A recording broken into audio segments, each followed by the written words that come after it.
I suppose there comes a point in a man's life when the past stops feeling distant and starts feeling close, too close. I'm well past that point, and there's something I've carried since 1944 that I've never said out loud. Not to my wife, not to my children, not even to the men who were there with me. This isn't a heroic story. I'm not proud of how it ends. But at my age, silence feels heavier than the truth. The part that troubles me most is this. What I did that winter wasn't done out of hatred or duty. It was done out of fear. And fear, I've learned, is the most ordinary excuse in the world until the bill comes due. I'll start with the moment when fear first got its hooks in me. It wasn't during battle. It wasn't gunfire or bombs. It was something quieter, almost forgettable. And yet, if I could trace everything back to a single crack in the wall, it was that moment. We had been marching through the Hurtgen forest for what felt like days without sun. Frost hanging on the trees, boots never quite dry, rations cut thinner each night. The kind of cold that gets into your teeth. I served in the 28th Infantry Division, and by then, we were already worn thin. We were losing men to artillery, to snipers, to sickness, to just plain exhaustion. But the thing I remember clearest is the smell, that mix of wet leaves, cordite, and something metallic I never could describe. Even now, if I catch a hint of damp earth after rain, I'm right back there, walking, always walking, and always waiting for something we couldn't see. I was carrying a letter in my breast pocket, folded so many times the edges felt soft. My mother wrote it, just 3 lines, but I read it whenever the forest got too dark. It became my anchor, a reminder that there was a world beyond the mud and the trees. One morning, as we were moving toward a ridge, our lieutenant insisted we secure. Though none of us understood what secure meant anymore, I noticed Private Leroy Walsh falling behind. Leroy was from Nebraska, barely 21, the sort who smiled too much for that forest. He'd been coughing for days, but that morning he looked wrong. "Keep up, Walsh," I whispered. "Don't give the LT any reason." He nodded, but his legs were shaking. I didn't think much of it then. A man tired, a man cold. It was normal. Everything was normal until it wasn't. There's one part of that day I've avoided remembering for years, because there, in that small, forgettable moment, was the choice I didn't make. The moment when I could have done something, said something, and didn't. At the time, it didn't feel like a choice at all, just another step in a long march. But later, I understood what that silence cost, and that's where the real story begins. We reached the ridge just after noon, though time in that forest never felt exact. The sky was the same dull gray, the trees the same tight walls. Our lieutenant, a young man trying very hard to look older than he was, spread out a map on a stump and told us we were to clear a path through the woods ahead. None of us said anything, but we traded looks. You can tell when an order isn't fully understood even by the man giving it. Clear a path in the Hurtgen could mean anything. Push out enemy scouts, check for mines, hold a position for an hour, or walk straight into artillery fire. The lieutenant closed the map with a snap, as if that settled the matter. We move in 10 to WWII. I remember glancing again at Leroy. He was sitting on the ground, elbows on his knees, breathing hard. His rifle lay beside him like it had grown too heavy to hold. I should have said something. To the medic, to the lieutenant, even just to Leroy himself. But I didn't. Because in that forest, you didn't want to be the one who asked for mercy. Not for yourself, not for someone else. Mercy drew attention. Attention drew suspicion. Suspicion could get a man pulled from the line, or worse, labeled as someone who couldn't carry his weight. And at the time, I didn't want anyone looking too closely at me either. Fear's contagious like that. When we moved out, the snow had started coming down in thin needles. I remember watching the flakes land on Leroy's shoulders, not melting. That's how cold he was. Every few steps he stumbled, and every time he did, a part of me flinched, waiting for the moment someone else would notice. No one did. About 20 minutes in, we found tracks. German boots, fresh enough that the edges of the prints were still sharp. The lieutenant signaled us to slow. The forest got quieter, as if it were holding its breath. "There's movement ahead," he whispered. I didn't see anything at first, just trees, branches, a mess of shadows. Then a flicker, not even a shape, just the suggestion of one, slipping between the trunks.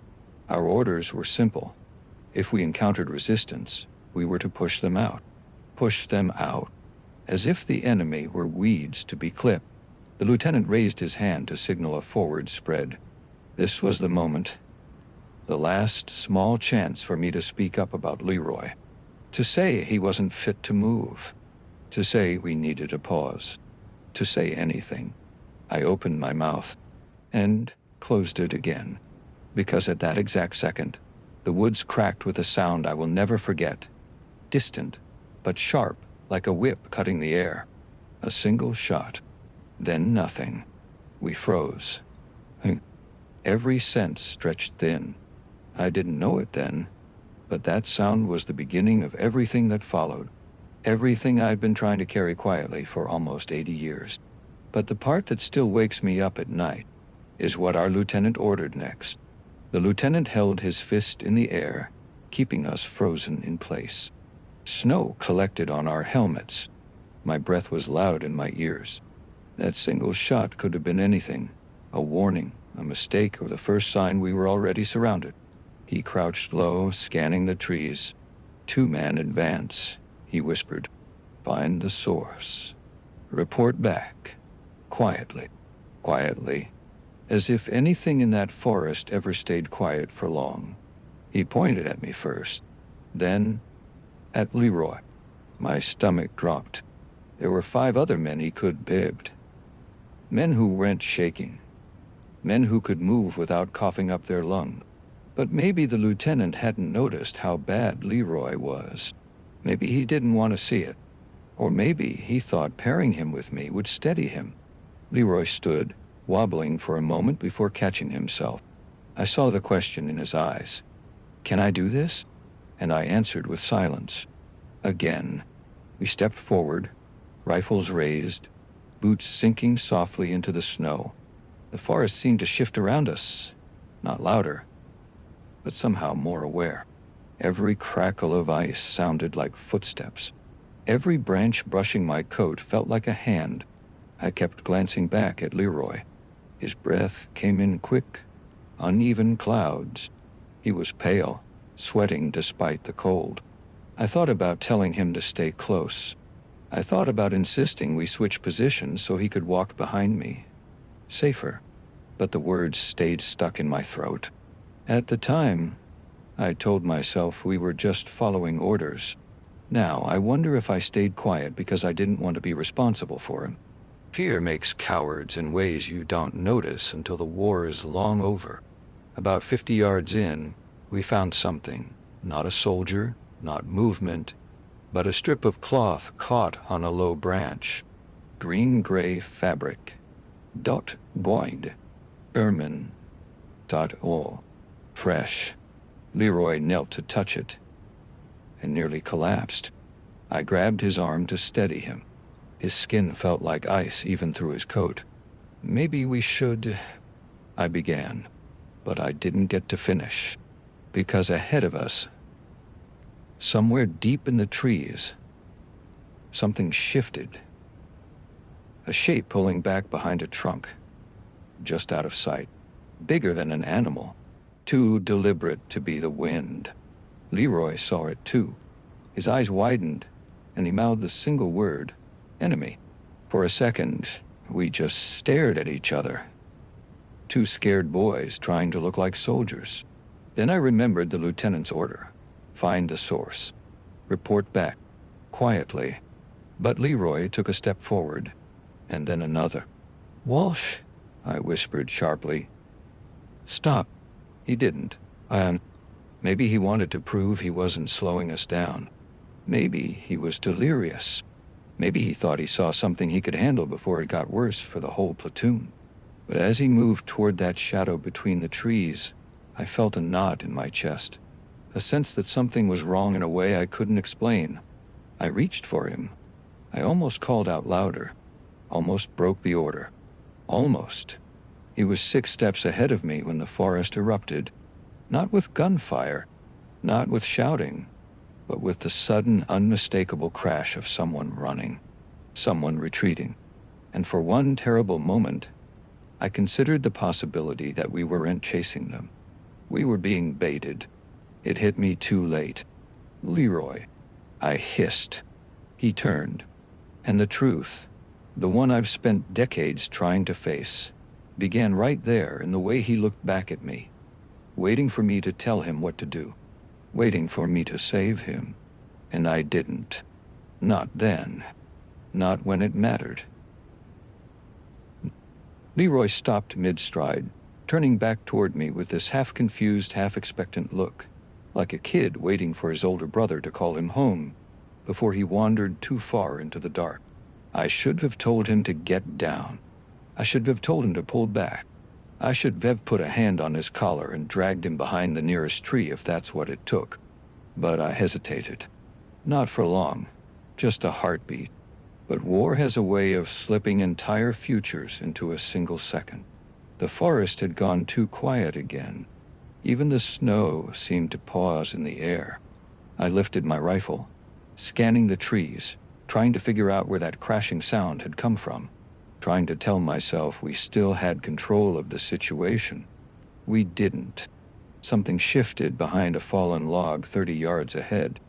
Not a person, just the edge of a helmet, barely visible in the shadows. Enough to make my breath catch. Enough to tell me the worst thing you can learn out there. The enemy already knows where you are. "Leroy," I whispered. "Back up." Slowly. He nodded, but instead of stepping back, he froze. One foot anchored in the snow, the other hovering like he couldn't decide which direction was safer. Then he asked, barely audible, "You see him too?" I didn't answer. Not because I didn't want to, but because the truth hit me all at once. That glimpse of movement earlier hadn't been chance. The single rifle crack we heard before, that wasn't a warning. It was an invitation. We were standing exactly where someone wanted us. I was about to whisper for him to drop to the ground when something else happened. Something small, easy to miss. But it changed everything. A twig snapped behind us. Not ahead, not to the side, behind. Leroy's eyes flicked past my shoulder. Whatever he saw drained what little color he had left. I turned as slowly as I could, afraid that any sudden move would trigger something I couldn't undo. At first, I didn't see anything, just more trees, the same endless rows. Then, there it was, a shape in the snow, still, watching, not moving toward us, not aiming, just watching. I don't know if it was one soldier or two. Maybe they were just as scared as we were. Maybe they were waiting for us to show our hand. Maybe they had orders not to shoot until we did. But in that moment, surrounded on at least 2 sides, I realized something I still struggle to admit. We weren't in a skirmish. We were in an ambush. A quiet one. A patient one. The kind designed to make men like us panic into doing something foolish. And Leroy, sick, exhausted, barely standing, was the easiest trigger they could hope for. He tightened his grip on his rifle. I saw it happen. The instinct to fire, to defend himself. to do anything but stand still and wait for death to choose a direction. "Don't," I hissed. He swallowed. His finger stayed near the trigger. I was about to reach for him, to physically stop him, when the lieutenant's voice cracked through the trees behind us, distant but unmistakable. "Report!" Leroy flinched.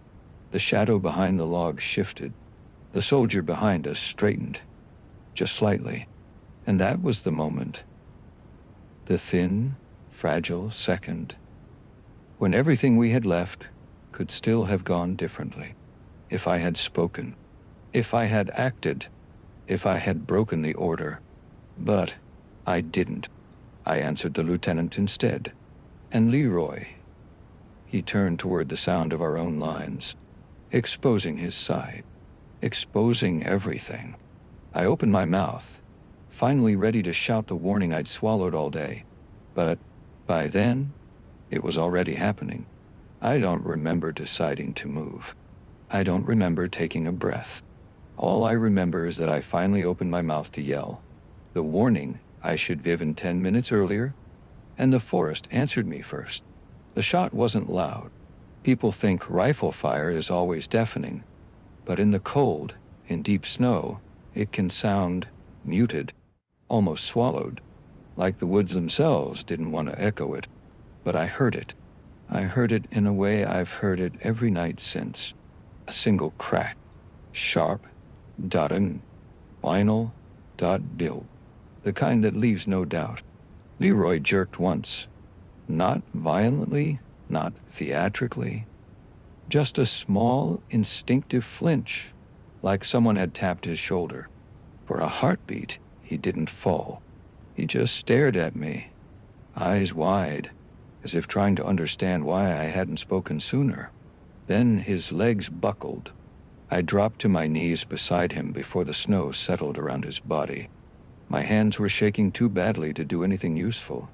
I kept whispering his name even though I knew it wouldn't help.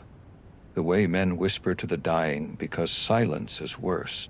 We were still in an ambush, still surrounded, still in danger. But all I could see was him. His breath came shallow, quick, but then slower. Then I won't describe the rest. I don't need to. Anyone who has seen a friend slip away knows the quiet that follows.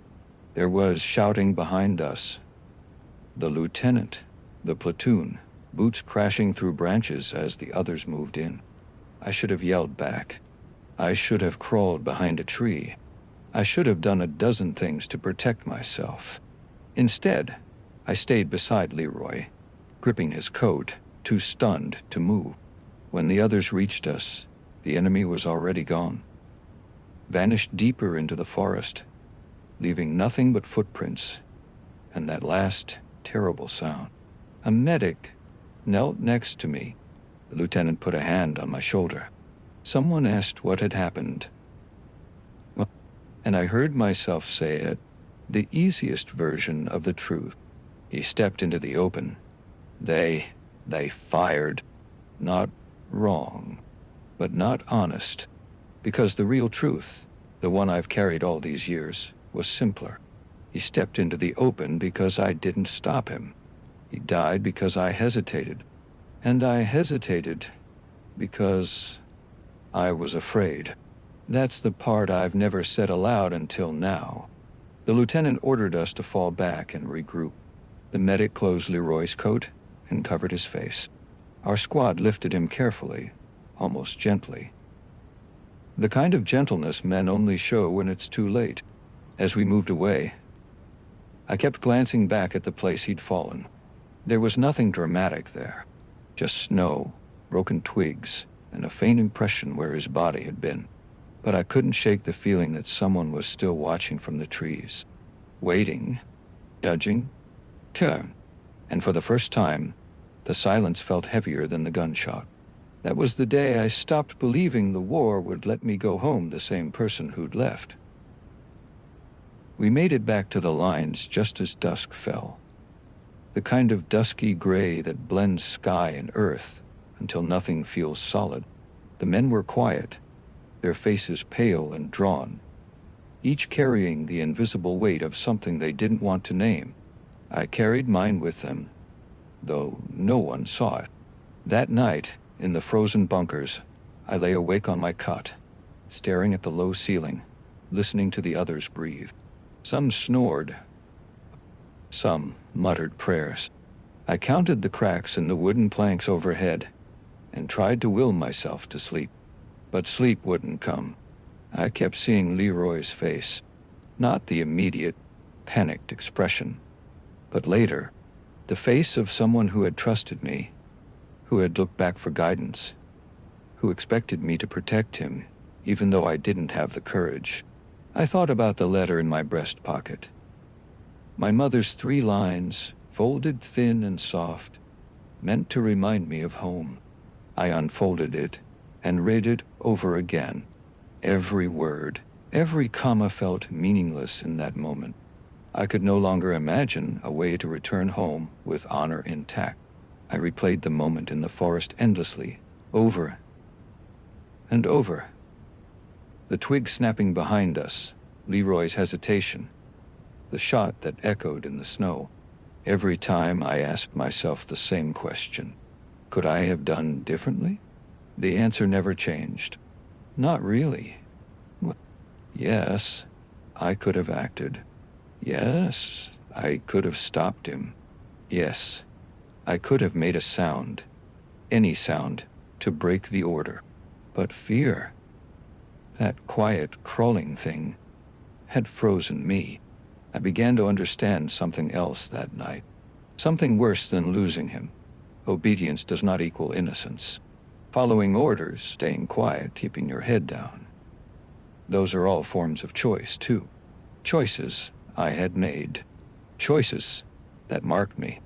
I thought about the others, the men who had watched from behind the trees, the lieutenant, the squad, and wondered if they knew, if they had guessed. But no one said anything. Not then. Not ever. Somewhere in the darkness, a rat scuttled across the wooden floor. I imagined it carried the echo of that shot, the sound of betrayal. I imagined it whispering all the things I had never said. And I realized finally why this memory had never left me. It wasn't the forest, the enemy, or even Leroy's death that haunted me. It was me, my silence, my fear, my failure. I finally rolled over, closed my eyes, and tried to imagine a world where it hadn't happened. A world where I had spoken, acted, saved him. That world didn't exist. It never had. And in the quiet of that bunker, I began to understand that this war, my war, would not end with the fighting. It would end only when I found the courage to tell the truth. After that night, everything changed. Not in the forest. We kept moving, kept following orders, kept surviving. But inside, something had broken. I stopped trusting my own judgment. I stopped believing in my courage. Every decision afterward felt weighed down by the memory of Leroy. Every time I saw a man falter, every time someone hesitated, I thought of that split second when I could have acted and didn't. We marched through the Hurtgen for weeks after. Artillery shells, mines, exhaustion, frostbite, all of it became routine. All of it became background noise to the real burden I carried silently. The knowledge that I had failed someone who counted on me. I didn't speak of it. I didn't even write it in letters home. I just carried it, tucked deep inside, like a stone in my chest. There was one thing that kept me tethered, one small, recurring reminder of that day. My boots. The same ones I had worn in the forest. Every scuff, every mud stain, every scratch, a memory I could touch. Every time I put them on, I felt the weight of Leroy's last glance, the unspoken question in his eyes. Why didn't you stop me? I made a promise to myself then, though I didn't know how I would keep it, that if I ever survived, I would carry the memory quietly but honestly, not to anyone who could fix it, No one could. But to someone who might listen someday, I thought about what I would have said if someone had asked at the time, "Why didn't you act?" And the truth is, I don't think I could have answered without crying. Not because I wanted to, but because I was too young, too afraid, and too certain that survival was the only measure of success. Even now, decades later, I hear that snap of the twig, the whisper of the snow, and the faint echo of a rifle. It isn't just memory. It is judgment, my own.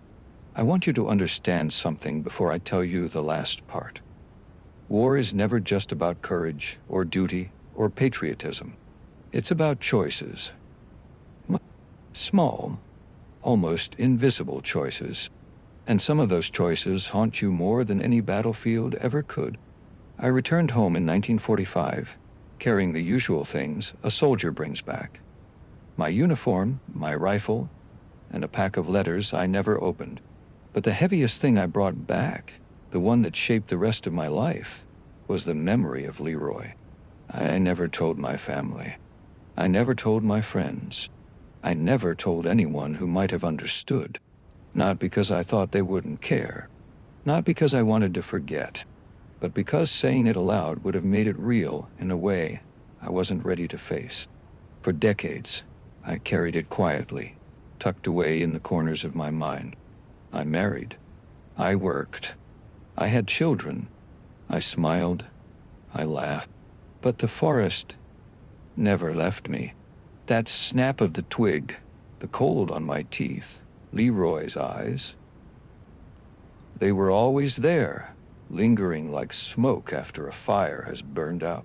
It took almost 80 years, and the slow insistence of age, to finally tell it, to admit it here, to you, in this quiet confession. The truth, the full truth, is this. Leroy didn't die because of the enemy. He died because I failed him, because I hesitated, because I let fear decide for both of us. I've asked myself countless times, would you have done differently? Would you have spoken? Would you have acted? I hope you would. I want to believe that anyone reading this now could. But for me, that moment is lost forever. And yet, carrying it quietly all these years has taught me something too. That memory, that responsibility, is yours alone to bear. No medals, no recognition, no excuses can erase it. But admitting it, finally, after all this time, is a kind of reckoning, a small act of honesty in a lifetime of silence. So I leave it here, for anyone willing to listen, to reflect, to remember, or leave scars on bodies, on nations, on history. But the quiet cost, the one that lasts long after the fighting stops, lives inside the men and women who survive.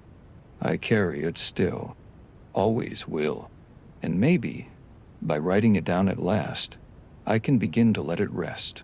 The war ended a long time ago, but the memory never will.